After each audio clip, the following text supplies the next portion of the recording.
Rob, what about you? From your defensive eyes, what did you see from Jalen Hurts?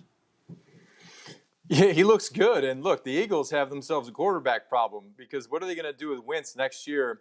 I like what I saw to Hurts, his ability to get out of the pocket. The offensive line we know has been decimated with injuries.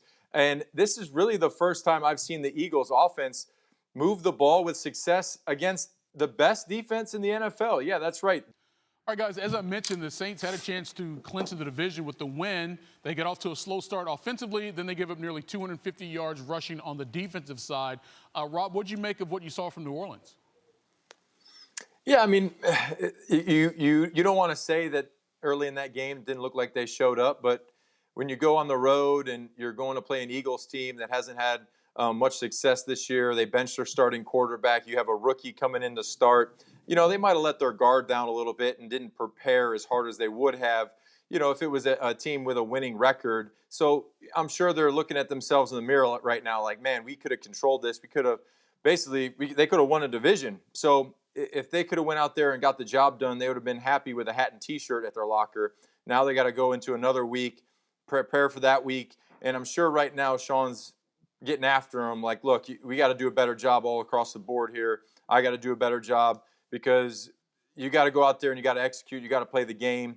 And they didn't do that. They didn't look like the number one defense from what they showed up on the field and showed everybody today. So they got to go out there. They got to play better if they expect to make a long run into the playoffs.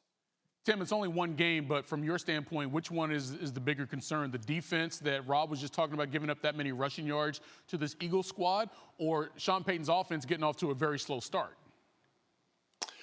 Well, I think it's probably the defense. Look, this team is going to look drastically different once Drew Brees is healthy. And so, when it matters, I mean, I'm expecting number 9 to be the quarterback and, Taysom Hill go back to a, more of a gadget role, or utility role for that football team. So defensively would be the concern. I think what you saw was, a team, and you heard Sean Payton talk about, Philadelphia, kind of an RPO-based offense. And then you add the quarterback run element to it, it gave them problems. I mean, look, in his first start, Jalen Hurts accounted for nearly 275 yards of offense between running it and throwing it. That's not a good thing. And so if you look at the NFC, some of the teams they may face, not necessarily a bunch of teams that can duplicate what Philadelphia did. So from that standpoint, you're okay. But look, defending that in the future might be a bit of an issue, for New Orleans. Thanks for watching ESPN on YouTube. For live streaming sports and premium content, subscribe to ESPN+.